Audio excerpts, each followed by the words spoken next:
Hello, I'm Dr. Susan Weary, Chief of Geriatrics at the University of New England College of Osteopathic Medicine and Director of Telehealth.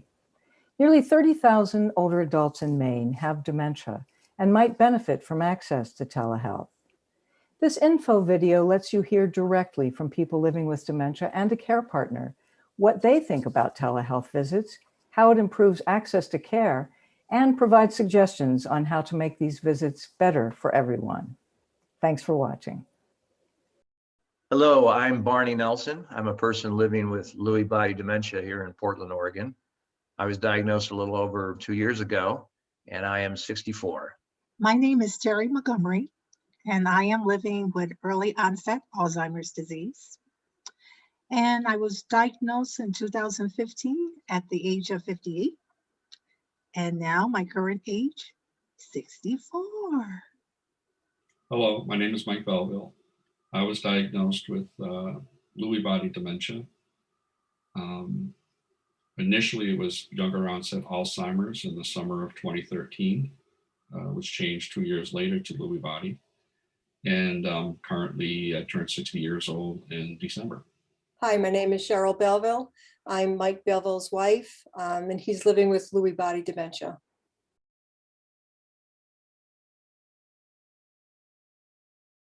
I truly believe persons with dementia can handle the technology for telehealth calls. I've been doing them for quite a while now, and a lot of them do use third-party platforms, different platforms. Other ones, actually, it's just a simple click to a URL, like going to your favorite website, and it's all secure. It's just one-click shopping, so to speak. But I don't know. People need to give people with dementia better credit than they potentially are, thinking that just because they have a diagnosis that they're not capable of using technology to the best of their ability. I am not technical savvy, but with the telehealth call, you don't even have to know anything about computers because you can have your family there, you can have the grandchildren there, and they will, meaning the office staff, will give you instructions through email, or they will talk to you when you call for the appointment to schedule it. They also, on the day of the call, if you're not understanding it, they will help you, walk you through.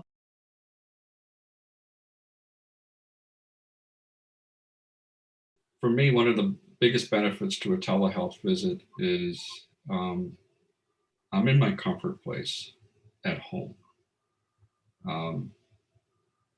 Traveling, depending on where you have to go, the time of day, you end up in the doctor's office. More often than not, they're running late for whatever reason.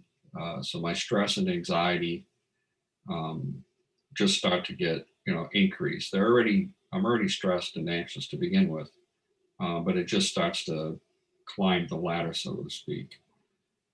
So being able to stay at home, in the comfort of my own home, in my comfort place, as I like to call it, just puts me in a better place to have the best possible visit that I can have with my doctor, because we all know how precious their time is as well as our own. But, I want to be able to really utilize that time to the best that I can.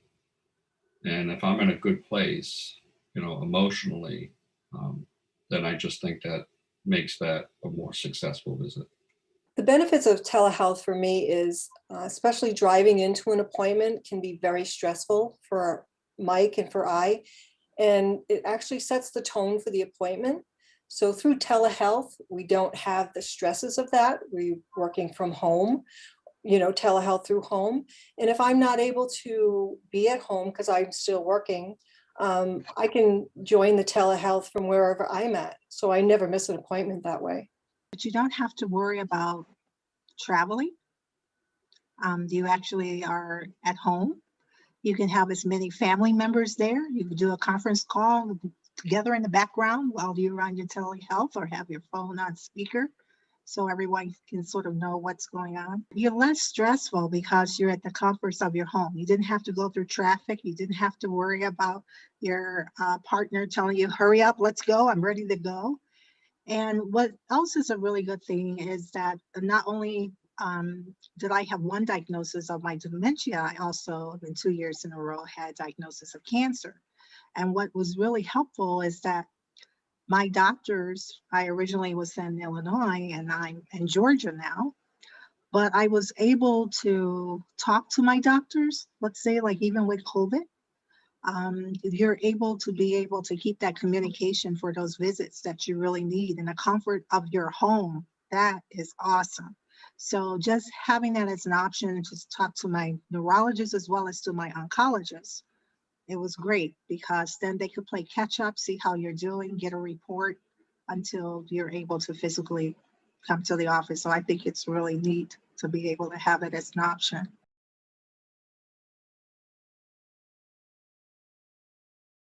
One of the big concerns people have with telehealth is, will it be sort of even less personal? Will there be less warmth? Will there be less connection? So I think one of the things that doctors have to realize is they have to really focus double time on making connections as much as possible. At first, I would like for the doctor to speak very slowly. Use common terminology. No big words that may scare us. Also, to be able to, for us to have the nurse to prepare us to make sure we have questions ready before we have our appointment. That would be helpful, of things that we may forget, because we will. Suggestions for the doctor for a telehealth visit from me would be, to talk to me, look at me when you're speaking. Some doctors, it's easy to kind of sidestep and just go straight to Cheryl for all the questions and answers. I think that's very disrespectful. If you have a question, talk to me. If I'm not, sure how to answer or confused, trust me, I'll ask Cheryl and she'll have, her input there. I really think it helps if they talk a little slower, so that I have time to process what they're saying. And even if they're running late for a visit, just let us know, so that, we're not sitting there waiting, 20 minutes to get on our call and there's no one there yet. I think it's just simple, normal courtesies. And I honestly believe a lot of doctors' offices are already doing these things. I mean, you always get a call, usually the day before or the week of, you're going to have a regular doctor visit. So I don't see this as changing up the system in any dramatic way. I think it actually enhances it. I think it's critical for my wife, Cheryl, to be part of the team. I mean, she's obviously, we've been married 40 years. But I think she sees things that I don't see. She can give insights to things that are really important. And she knows me better than I know me. That might sound scary.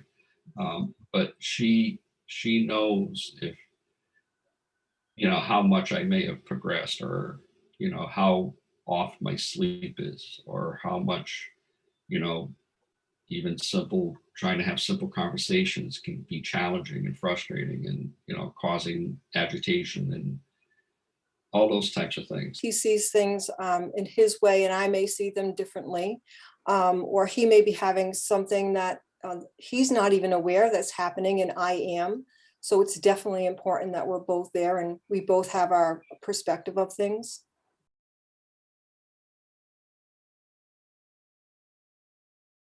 Well, I live in an email world, so email works very well. I would add, though, also, there's times where things go wrong, where you're trying to log on to Zoom or something like that for your telehealth thing and something goes wrong. So there also needs to be a backup phone number with somebody who's available to take a phone call should some sort of technical glitch happen, which of course we know never happens, right? Technical glitches, they never happen. But in case they do, then we have to have some sort of backup, and a phone number and somebody there to answer that, I think is probably going to be pretty vital for this process.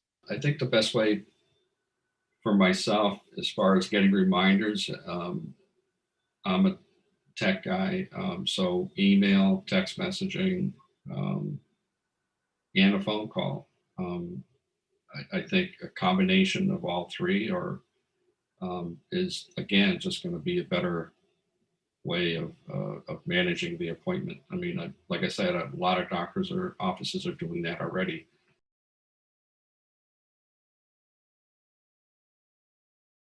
I hope you've enjoyed watching this informational video and have found it helpful. Thanks so much for watching.